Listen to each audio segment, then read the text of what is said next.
이름으로 기도합니다. 아멘. 평안들 하셨습니까? 우리 앞뒤 좌우로 한번 인사하겠습니다. 평안하셨습니까? 오늘 우리 여성남지성 찬양인도 너무 잘했죠? 네. 또 우리 성도들이 여성남지성 이렇게 인사할 때 막 박수로 환영하는 걸 보고 이게 웬일일까? 너무 가슴이 이렇게 막 따뜻해지는 그런 감동이 있었어요. 그리고 오늘 우리 민지하고 이춘옥 집사님 같이 찬양할 때 하모니가 너무 좋았어요. 우리 그렇게 반주 말할 것도 없고 우리 설지가 반주하는 건 설지가 여러분 세계적인 피아노 이 반주라는 거 여러분 아시죠? 어느 찬양팀 반주에 밀리지 않습니다. 우리 송이하고 너무 멋져 불었어요. 그리고 오늘 아침 재직 기도에 너무 좋았습니다. 우리 재직들 같이 나오셔서 함께 기도하고 또 교제하는 시간 너무 감사하고 또 섬겨주신 손길들 너무 감사하고 이처럼 주님 안에서 우리 진주원의 교회가 사랑 가운데 풍성한 주님의 은혜가 풍성한 주님의 사랑이 풍성한 주님의 능력이 풍성한 그런 복된 교회가 되기를 주님의 이름으로 축원드립니다. 계속해서 앞으로 더 좋아질 줄로 믿습니다. 더욱더 앞으로 우리 주님께서 더욱더 큰 은혜를 우리 가운데 부어주실 줄로 믿습니다. 오늘은 여리고성 붉은 끝동이라는 제목으로 하나님 말씀 나누겠습니다.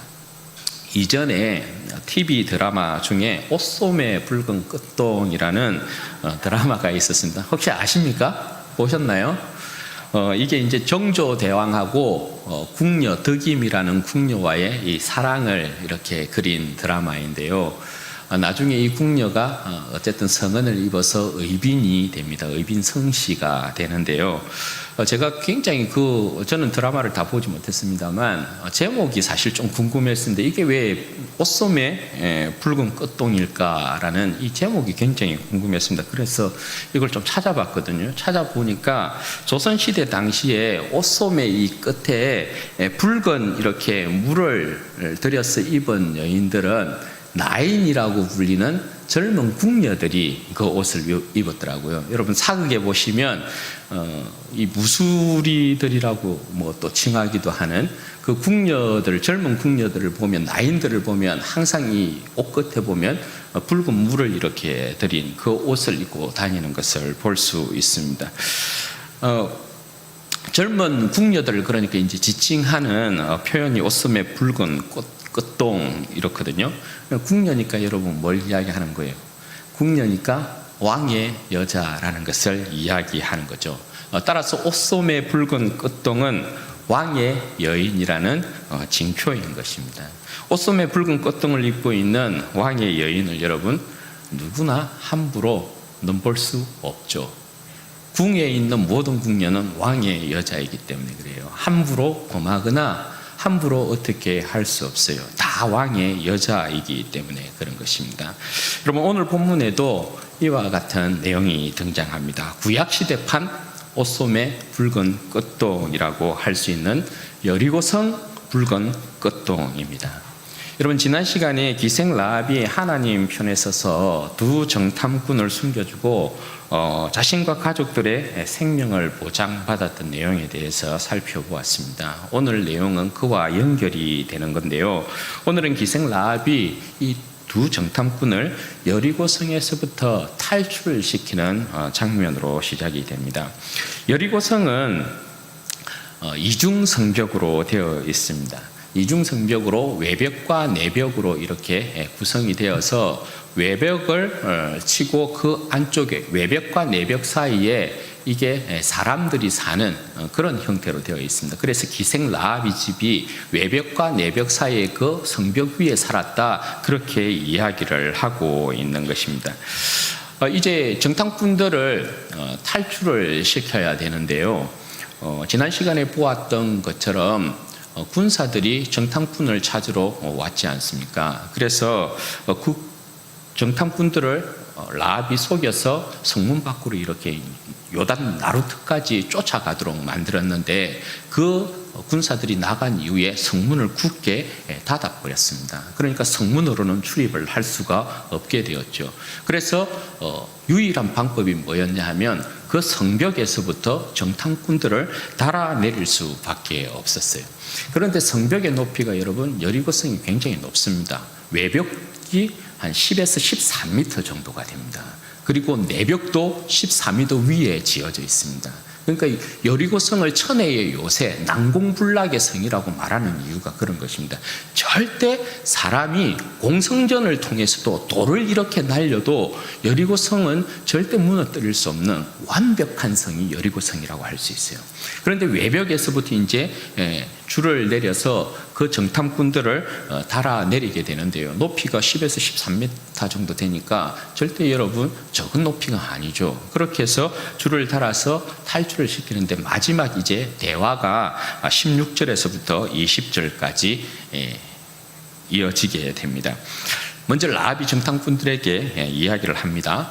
너희가 바로 돌아가지 말아라. 바로 돌아가게 되면 너희를 추격한 군사들과 마주칠 수 있으니까 벽을 타고 내려가게 되면 바로 가지 말고 산으로 올라가서 3일 동안 숨어 있다가 그리고 난 다음에야 너희 진영으로 돌아가면 좋겠다. 그렇게 이야기를 합니다. 그러니까 이 라합이 굉장히 여러분 지혜로운 여인이라는 것을 알 수 있죠. 여기에 이제 정탐꾼들도 화답을 합니다. 붉은 줄을 가지고 왔던 것 같아요. 정탐꾼들이 그 붉은 줄을 주면서 라합에게 그렇게 이야기를 합니다. 우리가 맹세한 내용에 대해서는 우리가 반드시 지킬 것이다.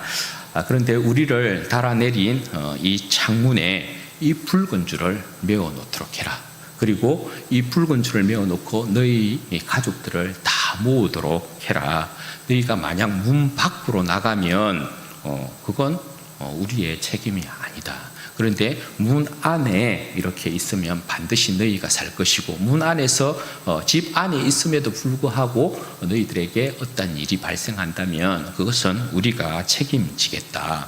그런데 만약에 이 일을 완전히 누설하게 되면 너와 나의 우리와의 이 언약은 완전히 무효가 되는 것이다. 그렇게 이야기를 했습니다. 그렇게 서로의 맹세를 하긴 하고 두 정탐꾼은 돌아가고 라합은 그때부터 자신의 집 창문에 붉은 줄을 매달아 놓습니다. 여리고성 붉은 끝동이라고 할 수 있죠. 이제 라합의 집은 그 누구도 손대지 못합니다. 왜 그렇습니까? 하나님의 것이라는 징표를 거기에 매달아 놓고 있기 때문에 그런 것입니다. 여러분 그렇게 두 정탐꾼이 이스라엘 진영으로 돌아와서 이제 여호수아에게 보고한 내용이 24절입니다. 24절 말씀에 여러분 한번 보십시오. 어떻게 되어 있습니까? 또 여호수아에게 이르되 진실로 여호와께서 그 온 땅을 우리 손에 주셨으므로 그 땅의 모든 주민이 우리 앞에 간담이 녹더이다. 그렇게 보고를 하고 있습니다. 여러분 이 두 정탐꾼의 보고를 보면 민수기에 가나안 땅을 정탐하고 돌아온 정탐꾼들의 보고와는 완전히 다르다라는 것을 알 수 있습니다. 민수기 13장에도 정탐꾼들이 가나안 땅을 정탐하고 와서 보고하는 장면이 있습니다. 민수기 13장 31절에서부터 33절까지의 내용인데요. 그 정탐꾼들이 12정탐꾼들이 어떻게 모세에게 보고를 하느냐. 그와 함께 올라갔던 사람들은 이르되 우리는 능히 올라가서 그 백성을 치지 못하리라. 그들은 우리보다 강하니라 하고 이스라엘 자손 앞에서 그 정탐한 땅을 악평하여 이르되 우리가 두루다니며 정탐한 땅은 그 거주민을 삼키는 땅이요 거기서 본 모든 백성은 신장이 장대한 자들이며 거기서 네피림 후손인 아낙 자손의 거인들을 보았나니 우리는 스스로 보기에도 메뚜기 같으니 그들이 보기에도 그와 같았을 것이니라. 이전에 가나안 땅을 정탐했던 12명의 정탐꾼들의 이 보고가 이래요. 정확하게는 12명이 아니고 10명이라고 할 수 있겠죠. 왜냐하면 여호수아와 갈렙은 이렇게 보고하지 않았거든요. 그런데 10명의 정탐꾼은 어떻게 보고합니까? 아이고 그 땅이 좋긴 좋은데 우리는 잽도 안 된다. 우리는 절대 그 땅 못 차지하겠더라. 그렇게 이야기하고 있단 말이에요. 그래서 이스라엘 백성들이 그 진영에서 어떤 일이 일어나냐 하면 14장 1절에서부터 4절까지 이 정탐꾼들이 이 보고한 내용에 대해서 이스라엘 백성의 반응이 나오거든요. 1절에서 4절에 이렇게 되어 있어요. 온 회중이 소리 높여 부르짖으며 백성이 밤새도록 통곡하였더라. 이스라엘 자손이 다 모세와 아론을 원망하며 그 온 회중이 그들에게 이르되 우리가 애굽으로 돌아가는 것이 낫지 아니하랴. 이에 서로 말하되 우리가 한 지휘관을 세우고 애굽으로 돌아가자. 여러분, 이 모습이 뭡니까? 정탐꾼의 이 보고를 통해서 이스라엘이 그냥 초상집이 된 거예요. 완전히 초상집이 된 거고요. 이스라엘 이 공동체를 어떻게 만들고 있습니까? 하나님과 모세, 아론을 원망해 버립니다. 그리고 여러분, 이 모습이 어떤 식으로 나타납니까? 불신앙의 모습으로 나타납니다. 하나님께서 저들을 애굽에서 어떻게 구원하셔서 광야의 삶을, 광야길을 어떻게 인도해서 지금 그들에게 약속한 가나안 땅을 주려고 하고 있습니까? 그들이 40일 동안이나 가나안 땅을 정탐하고 와서 보고한 그런데 내용이 여러분 뭐예요? 불신앙의 보고예요. 그 불신앙의 보고를 그대로 받고 이 이스라엘 백성 또 전체는 막 밤새 통곡하면서 아이고 우리가 죽었네, 우리가 쏘갔네, 하나님께 우리가 쏘갔네, 모세와 아론에게 우리가 쏘갔네, 우리가 이럴 게 아니다. 차라리 다른 지휘관을 하나 세우고 우리가 다시 애굽으로 돌아가자. 이게 뭡니까? 철저한 하나님 앞에서 불신한, 하나님의 사랑과 능력을 완전히 부인하고 있는 이스라엘 백성의 모습이에요. 그런 이스라엘 백성의 모습을 만들어 놓고 있어요. 그런데 여러분, 오늘 두 정탐꾼의 여러분 보고는 어때요? 오늘 두 정탐꾼의 보고는 완전히 달라요. 저들도 여러분 여리고로 들어갔으니까 여리고 성의 위험을 보았을 것 아니에요. 이중성벽으로 되어 있는 그 높이도 어마어마한 여리고 성을 보았을 거 아니에요. 아이고 이걸 우리가 무너뜨릴 수 있겠나? 이 높은 성벽을 우리가 어째 이 성을 무너뜨릴 수 있겠노? 이 사람들을 보니까 또 여러분 뭐라고요? 장대의 사람들이다. 아낙 자손이 살고 있어요.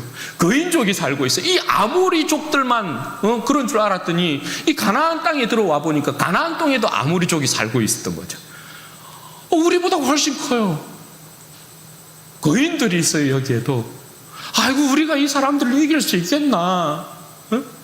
이 사람들도 당연히 여러분 그 이전에 10명의 정탐꾼처럼 그렇게 악평할 수 있었지 않았겠어요? 아유 우리는 메뚜기다, 우리는 밥이다, 우리는 절대 못 이긴다, 그렇게 여러분 말할 수 있지 않았겠어요?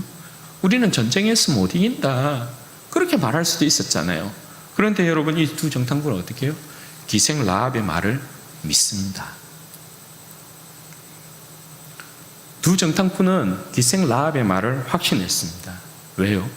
하나님께서 이미 그 땅을 저들에게 주셨음을 확신합니다. 어째서 그렇습니까? 애굽에서부터 하나님께서 이스라엘 백성을 구원하신 역사, 홍해를 가르신 역사, 아모리의 두 왕을 정복한 사건이 가나안 백성에게 들렸거든요. 그래서 가나안 백성이 그 소식을 듣고 두려움에 사로잡히고 간담이 높고 마음이 높고 정신을 잃었다라는 것을 라합의 말을 통해서 들었단 말입니다. 그런데 라합은 자기 스스로 확신한 게 아니고 라합은 여러분 그 지역에 뭐였다고요? 장녀였다고요. 그러니까 많은 사람이 오고 가면서 이런저런 이야기를 했던 것을 라합이 들었겠죠. 그 이야기를 라합이 두 정탐꾼에 해주고 있는 것이란 말입니다. 그리고 라합도 그 이야기를 듣고 하나님이 상천하지 하나님이시다라는 것을 그 자신도 확신했지 않습니까? 그러니까 이 두 정탐꾼은 라합의 이 말을 라합이 단지 한 이야기로 듣지 아니하고 하나님께서 이미 그 백성을 위하여서 이미 가나안 땅 안에서도 전쟁하고 있다라는 것을 그들은 믿은 거예요. 가나안 동편 아모리 두 왕을 이미 무찌르신 하나님, 애굽과 홍해를 건너게 만드신 그 하나님이 이미 가나안 땅에도 이미 들어가서 하나님께서 그 역사를 이루고 계시다. 그것을 여러분 이 두 사람은 믿었다는 것입니다. 그러니까 이 두 정탐꾼의 보고는 여호수아 앞에 이 두 정탐꾼이 보고한 이 내용은 하나님께서 이미 가나안 땅을 정복하고 가나안 땅의 전쟁에서 승리했다는 선치적인 사건을 이야기하고 있는 것입니다. 모세를 통해 애굽과 요단 동편의 두 왕을 정복하신 하나님이 요단 서편을 여호수아 자신을 통해서 정복하십니다. 두려워 말라, 무서워 말라, 놀라지 말라, 그렇게 말씀하셨지 않습니까? 왜 여호수아가 두려워하지 말아야 되는지, 왜 놀라지 말아야 되는지, 왜 무서워하지 말아야 되는지에 대한 내용을 오늘 두 정탐꾼의 보고를 통해서 여호수아에게 확신을 시키고 있는 것입니다. 모세와 함께 하셨던 하나님이 여호수아와 함께 한다는 것입니다. 모세의 하나님이 여호수아의 하나님이 되신다라는 것을 말씀해 주고 있는 것입니다. 그리고 그 하나님이 어떤 하나님이라고요? 그 하나님이 상천하지 하나님, 온 세상의 하나님이시다. 그 하나님이 여호수아와 함께한다. 그래서 여호수아에게 그 확신을 오늘 이 두 정탐꾼의 보고를 통해서 확신을 갖게 만들고 있는 것입니다. 여러분, 오늘 말씀을 통해서 우리는 한 두 가지 정도 살펴보려고 해요. 첫 번째, 우리는 십자가의 붉은 꽃동의 사람이라는 것을 잊지 말자라는 것입니다. 여러분, 하나님 편에 서셨습니까? 하나님께서 우리의 구원을 위해 주신 붉은 줄이 뭡니까? 예수 그리스도의 십자가 아닙니까? 예수 그리스도의 십자가는 우리의 붉은 끝동입니다. 여러분, 십자가 지고 주님 따라야 합니다.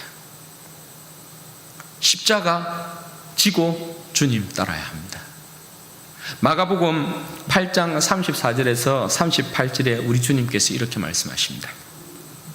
무리와 제자들을 불러 이르시되 누구든지 나를 따라오려거든 자기를 부인하고 자기 십자가를 지고 나를 따를 것이니라. 누구든지 자기 목숨을 구원하고자 하면 잃을 것이요 누구든지 나와 복음을 위하여 자기 목숨을 잃으면 구원하리라. 사람이 만일 온 천하를 얻고도 자기 목숨을 잃으면 무엇이 유익하리요? 사람이 무엇을 주고 자기 목숨과 바꾸겠느냐? 누구든지 염난하고 죄 많은 세대에서 나와 내 말을 부끄러워하면 인자도 아버지의 영광으로 거룩한 천사들과 함께 올 때에 그 사람을 부끄러워하리라. 여러분,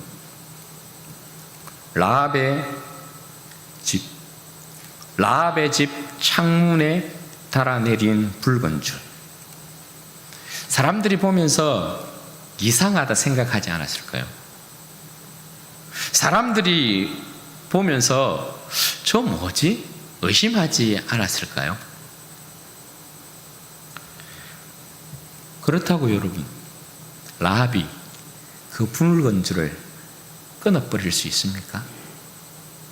그렇다고 여러분, 라합이 그 붉은 줄을 거두어 드릴 수 있습니까? 그럴 수 없죠. 왜요? 그 붉은 줄은 그 자신과 가족들의 생명이었기 때문에 그렇습니다. 여러분, 이 세상 사람들이 우리를 보는 시선들이 그렇지 않습니까? 십자가를 지고 주님을 따르는 우리를 이상하게 보지 않습니까? 어두움에 참여하지 않는 우리들을 이상하게 여러분 보지 않습니까? 저들의 삶의 질서와 삶의 방식을 따르지 않는 우리들을 이상하게 보지 않습니까? 베드로전서 4장 3절에서 5절 말씀에 보면 베드로 사도가 우리에게 이렇게 이야기합니다. 너희가 음란하고 정욕과 술취함과 방탕과 향락과 무법한 우상 숭배를 하여 이방인의 뜻에 따라 행한 것은 지나간 때로 족하도다. 여러분, 이게 뭐예요? 음란과 정욕과 술취함과 방탕과 향락과 무법한 우상 숭배, 이건 여러분 뭐라고요? 전부 이방인의 삶의 방식과 질서였다라는 것입니다. 그런데 그 지나간 때가 족하도다. 4절 말씀에 이러므로 너희가 그들과 함께 그런 극한 방탕에 다름질하지 아니하는 것을 그들이 이상히 여겨 비방하나 너희들 왜 우리와 같이 안 사냐? 너희들 왜 우리와 같이 음란하지 않냐? 왜 정욕에 물들지 않냐? 왜 술 취하지 않냐? 왜 방탕하지 않냐? 왜 향락을 즐기지 않냐? 이 이상한 인간들이네. 그렇게 비방한다라는 거예요. 너희는 왜 우리와 다르지? 너희는 도대체 왜 우리와 삶의 방식이 다르지? 너희들은 도대체 뭐지? 너희는 별종이야? 그렇게 이상하게 비방한다라는 것입니다. 그런데 여러분, 그들이 산자와 죽은 자를 심판하기로 예비하신 이에게 사실대로 구하리라. 그들은 자기들의 그 더러운 행실을 반드시 주님 앞에서 청산할 때가 있을 것이에요. 그런데 여러분, 여기서 말씀하는 건 그런 거죠. 세상 사람들이 우리가 자기들의 삶의 방식을 쫓지 않는다고, 더러운 악에 함께 하지 않는다고 우리를 비방한다는 거예요. 그렇다고 여러분, 저들이 우리의 삶을, 저들을 따르지 않는 우리의 삶을 저들이 비방한다고 하여서 우리가 여러분 십자가를 버려야 합니까? 우리가 십자가를 여러분 포기해야 합니까? 우리가 예수 그리스도를 부인해야 합니까? 그럴 수 없죠. 왜 그렇습니까?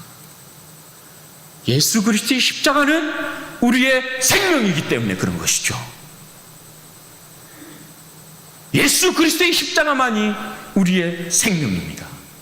우리의 영광입니다. 세상은 결단코 우리에게 생명과 영광을 주지 않습니다. 예수 그리스도의 십자가를 우리는 부인할 수 없어요. 출애굽기에 보면 이스라엘 백성들이 애굽을 탈출할 때 마지막 재앙으로 하나님께서 장자를 죽이는 사건들이 있습니다. 그렇죠? 그때 주님께서 이스라엘 백성을 살리기 위해서 유월절을 제정하십니다. 유월절을 제정하실 때 여러분, 양과 염소의 피를 어떻게 합니까? 문설주와 임방에 바르도록 합니다. 그리고 그 피를 바른 집만을 죽음의 천사가 뛰어넘습니다. 그래서 유월입니다. 뛰어넘는다. 네. 문 밖으로 나가면 여러분 어떻게 된다고요? 그 피가 묻은 문설주와 임방 밖으로 나가게 되면 죽습니다. 죽습니다. 죽음의 천사가 애굽 전역을 전부 덮어서 장자를 전부 다 칩니다. 죽음으로 그 애굽 전역을 덮는 겁니다. 그런데 유일하게 산 사람들이 누구라고요? 유일하게 산 사람들이 어린 양의 피를 문설주와 임방에 바르고 그 집 아래 머물렀던 이스라엘 백성들만이 유일하게 살았어요.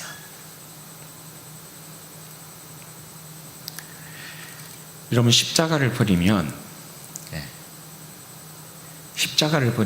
우리에게 생명이 없는 것입니다. 그런데 여러분, 우리가 예수 그리스도의 십자가를 지고 주님을 따르면 어떤 일이 있다고요? 누구든지 나와 복음을 위하여 자기의 목숨을 잃으면 구원하리라. 네. 여러분, 십자가는 주님께서 우리에게 주신 붉은 끝동 아닙니까? 하나님의 사람, 예수의 사람이라는 징표가 십자가예요. 십자가의 붉은 끝동을 입고 있는 우리가 왕 중의 왕이신 우리 주님의 궁녀이고 신부인 것이죠. 누가 감히 주님의 신부이고 궁녀인 우리를 넘봅니까? 누가 어떻게 알 수 있습니까? 세상의 그 어떤 권세가, 세상의 그 어떤 세력이 감히 우리를 넘봅니까? 그럴 수 없는 거죠.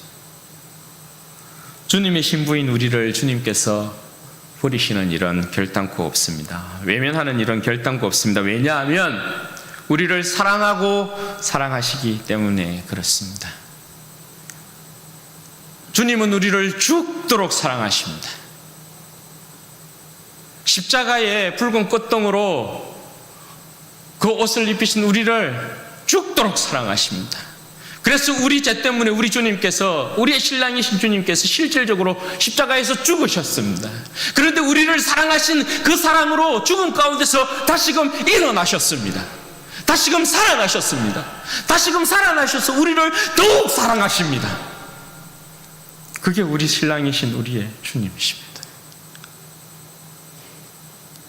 여러분, 그 정조대왕과 득임의 이 어빈과의 사랑이 굉장히 여러분 애틋합니다. 정조대왕이 왕이지 않습니까? 15년 동안을 그 덕임을 쫓아다닙니다. 사료에 보면 15년 동안. 그러니까 한마디로 짝사랑입니다. 두 번의 성은을 이 궁녀가 궁녀 주제에 정조의 그 사랑을 외면합니다. 두 번이나 이렇게 저는 성은을 받지 않겠습니다. 입지 않겠습니다. 뭐 하고 그렇게 15년을 따라다니면서 겨우 그 마음을 얻어서 이 덕임을 얻습니다. 참 정조도 대단하죠. 그러니까. 그런데 여러분, 이 사랑이 오래 못 갔습니다. 이 의빈이 무묘세자를 낳았는데요, 세자 채권까지 받았는데 일찍 죽습니다. 그리고 뒤에 또 딸을 낳거든요. 이 아들을 잃고 굉장히 이 의빈이 굉장히 슬퍼하고 몸이 쇠약해집니다. 그 가운데 또 딸을 낳는데 딸도 여러분 일찍 죽습니다. 그리고 셋째를 임신하는데 셋째도 못 삽니다. 그 셋째와 함께 덕임도 죽습니다. 정족이 굉장히 슬퍼합니다. 마음 아파합니다. 왕인데 자기가 사랑하는 그 여인을 지켜주지 못했습니다. 그 자녀들도 지켜주지 못했습니다. 그런데 여러분, 우리의 신랑이신 주님은 다릅니다. 우리를 끝까지 지킵니다. 우리를 끝까지 보호합니다. 끝까지 책임집니다. 주님께서 여러분 우리를 애타게 기다리신 사랑을 보십시오. 우리 가운데도 여러분, 주님이 여러분을 어떤 분은 10년을 기다리고, 어떤 분은 20년을 기다리고, 어떤 분은 30년을 기다리고, 40년을 기다리고, 50년을 기다리고 그랬어요. 주님 끝까지 우리를 기다리시면서 주님의 그 사랑을, 내 사랑을 받아다오 그러면서 우리를 설득시키셔서 우리를 자신의 신부 삼았다고요. 주님이 여러분 우리를 포기할 것 같아요? 어떻게 하든 우린데 주님이 절대 우리를 버리시는 일 없어요. 포기하는 일 없어요. 정조는 그 사랑하는 여인을 지키지 못했지만 우리의 왕 중의 왕이신 주님은, 죽음을 이기시고 부활하신 주님은 신부된 그의 교회 우리를 끝까지 지키십니다. 믿으시기 바랍니다. 그리고 여러분, 두 번째, 우리 주님이 이 세상을 이미 이겼다는 사실을 우리는 기억해야 합니다. 여러분, 여호수아에게 가져온 정탐꾼들의 소식이 무엇이었다고요? 진실로 여호와께서 그 온 땅을 그들에게 주셨다는 것입니다. 이건 주님께서 이미 여호수아에게 내가 이미 이 전쟁에서 이겼다, 너 두려워하지 마라, 무서워하지 마라, 놀라지 말아라, 주님께서 여호수아에게 확신을 준 것입니다. 에덴 동편을 내가 모세를 통해서 정복했지 않느냐? 가나안 땅도, 당연히 가나안 땅도 모세의 하나님이었던 내가 너의 하나님이지 않니? 무서워하지 말아라, 놀라지 말아라, 두려워하지 말아라, 내가 이미 이겼다. 저들이 이미 간담이 놓고 마음이 놓고 정신을 잃었다. 내가 이미 이겼다. 이미 네가 이겼다. 이 확신을 준 것입니다. 여러분, 우리 주님이 이 세상에 오셔서 온 세상을 진정으로 이기신 분 아닙니까? 죽음의 권세를 정복하시고 다시금 사신 분이 우리 주님 아니십니까? 여러분, 주님에 대한 귀신들의 한결같은 여러분 고백과 반응이 있습니다. 그게 여러분 뭡니까? 복음서에 보면 예수님을 보고 전부 귀신들이 고백하는 게 뭡니까? 하나님의 아들이요, 하나님의 아들이요, 당신과 우리가 도대체 무슨 상관이길래 때가 이르기 전에 우리를 괴롭게 하기 위하여 오셨나이까? 이 귀신들은 뭐예요? 하나님의 아들이 이 땅 가운데 오셨으므로 말미암아 저들이 이미 패했다는 걸 알아요. 귀신들의 세력은 예수님이 이 땅 가운데 오심으로 말미암아 저들은 이미 간담이 놓고 마음이 놓고 정신을 잃은 상태예요. 왜? 죽음의 권세를 이기신 왕 중의 왕이 이 땅 가운데 오셨기 때문에. 그 왕 중의 왕이신 예수 그리스도를 따라가는 백성, 그의 교회, 그의 제자들에 대한 귀신들의 고백을 여러분 들어보실래요? 그 제자들, 그 백성들, 예수 그리스도를 믿고 따르는 백성들에게도 귀신이 하는 고백들이 있습니다. 우리가 사도행전에서 보았죠. 사도행전 16장 17절에 보면 점치는 귀신이, 파이톤이라는 점치는 귀신이 사도들을 보고 이렇게 고백합니다. 이 사람들은 지극히 높은 하나님의 종으로서 구원의 길을 너희에게 전하는 자라. 여러분, 귀신들이 구원의 길을 전하는 거 보셨습니까? 그냥 점쳐서 이 뭡니까? 이 세상에 떡고물이나 던져주고 너희들은 이 세상에 흥하다가 그냥 망해라, 이거 아니에요? 그죠? 귀신이 여러분 인간들에게 구원의 길을 제시하는 거 보셨습니까? 그런 일은 있을 수 없어요. 그런데 그 귀신이 예수 그리스도를 따르는 그 백성들, 제자들에게도 한결같이 하는 고백들이 이거예요. 지극히 높은 하나님의 종들로서 이 사람들은 너희들에게 구원의 길을 전하는 자라. 여러분, 멋지지 않아요? 여러분, 누가 누구를 무서워해야 합니까? 여러분, 예수 그리스도의 백성들이 귀신을 무서워하고 죽음의 권세를 무서워해야 합니까? 아니면 귀신들이 예수 그리스도의 이름으로 사는 주의 백성들을 무서워하고 두려워해야 합니까? 여러분, 주의 백성들이 귀신에 대하여서, 죽음의 권세에 대하여서 마음이 높고 간담이 여러분 높고 정신을 잃어야 되는 것이 맞습니까? 아니면 귀신들이 주의 백성들을 보고 교회를 보고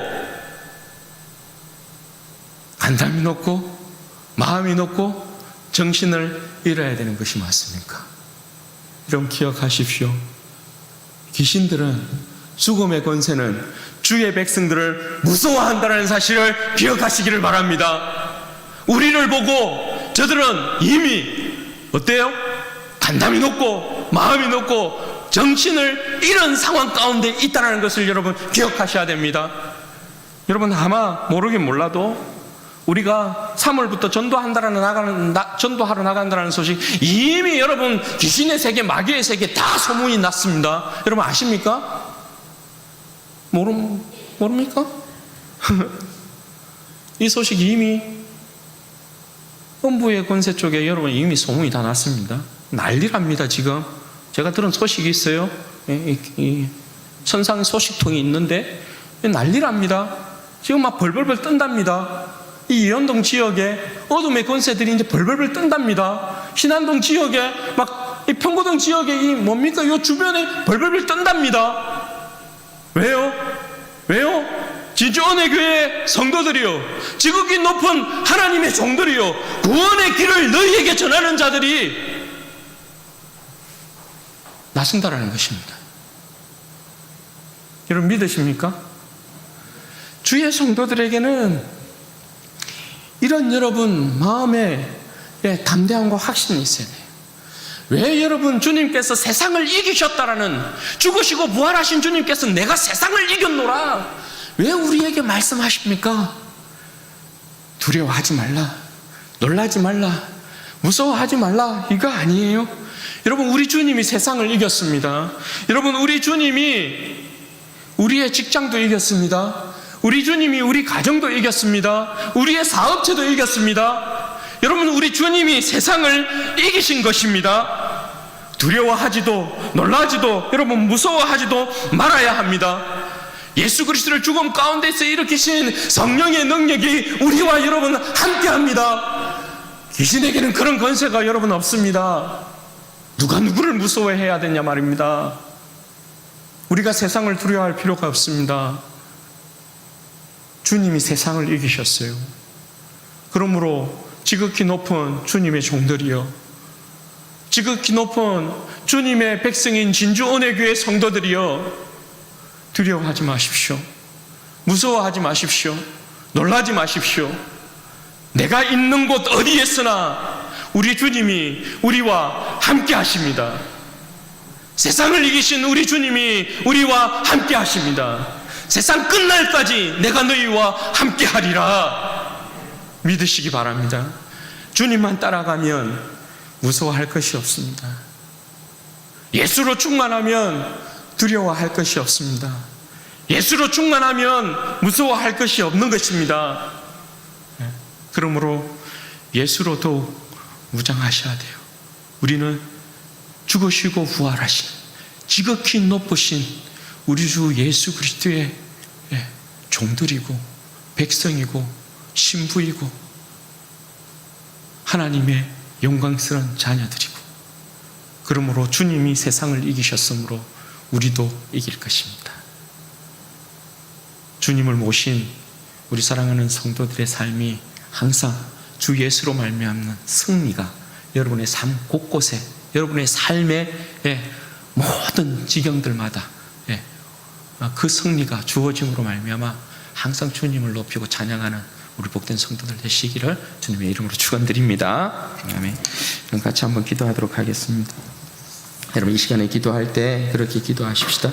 여러분, 우리는 십자가의 붉은 끝동의 사람입니다. 주님의 신부입니다. 그런데 여러분, 우리가 주님의 신부로서 반드시 입고 있어야 될 옷, 지고 가야 될 것이 여러분 뭐라고요? 십자가예요. 십자가 여러분 버리시면 안 돼요. 세상이 아무리 우리를 의심의 눈초리로 바라보고 우리를 비방해도 십자가 여러분 버리시면 안 되죠.